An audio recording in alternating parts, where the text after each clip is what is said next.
digunakan di negara-negara yang biasa terkena musim dingin. Oke. Maka dengan briket itu mereka menggunakan untuk pemanas suhu ruangan. Oke. Nah, apa alasannya harus menggunakan briket? Karena briket yang benar itu tidak mengeluarkan asap. Dia hanya mengeluarkan bara. Maka berbicara tentang briket itu adalah berbicara tentang muatan panas di dalam produk briket itu. Maka pada saat sudah terjadi orang mau beli briket, orang akan bertanya, "Hey, bro, kamu punya briket itu kalorinya berapa?" Nah, biasanya semakin tinggi kalori, semakin mahal.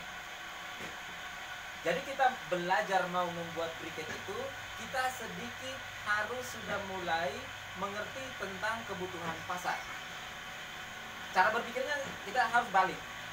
Jangan membuat produknya dulu, tahu dulu produk yang rencana saya buat, ini peruntukannya apa. Begitu. Sehingga pada saat membuat, berkemungkinan buat anak sekolah adalah sudah memiliki pengetahuan tentang briket dan bisa membuat atau berketerampilan untuk membuat briket. Nah, sehingga dari situ pembelajarannya menuju ke briket yang akan saya hasilkan ini akan menuju kemana? Kan gini ya toh?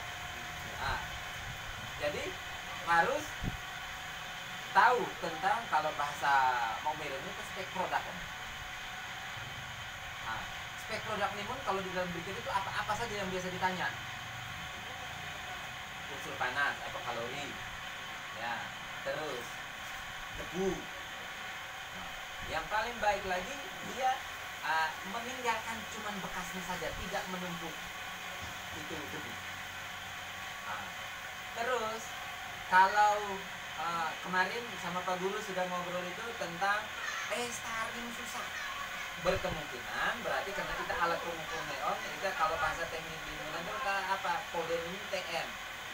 Nah, kalau sudah punya itu kan bisa itu toh,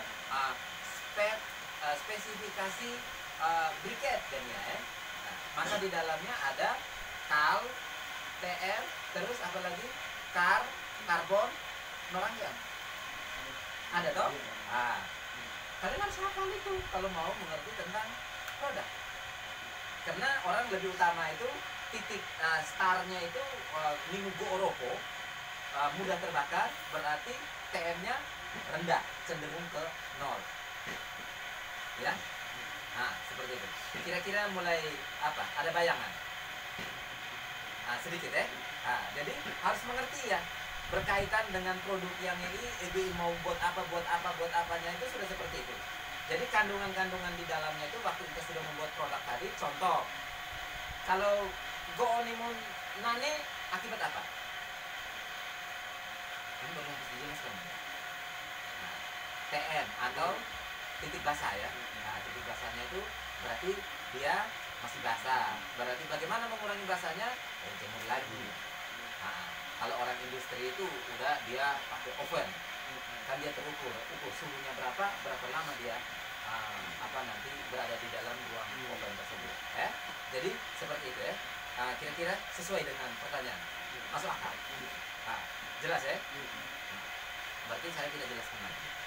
Pertanyaan berikut. Kira apa bahan dan alat yang bisa digunakan untuk membuat VR? Jadi ini kaitan dengan bahannya. Kalau kita judulnya sesuai dengan perjanjian, biasanya begitu. Kira-kira saya jualnya itu kepada siapa dan dia mintanya seperti apa? Sehingga nanti kita prosesnya itu, contoh, dia minta 100%-nya itu adalah tempurung. Terus saya ingin perekatnya itu adalah tapioka, berarti tempurung dan tapioka. Rasio perbandingannya itu sudah ada. Karena fungsi tapioka hanya sebagai perekat. Oke. Nah, Berarti alat yang akan kita gunakan yang pertama media untuk mendapatkan, berarti arang itu dasarnya dari mana? Kelapa. Kelapa jadi dikupas terus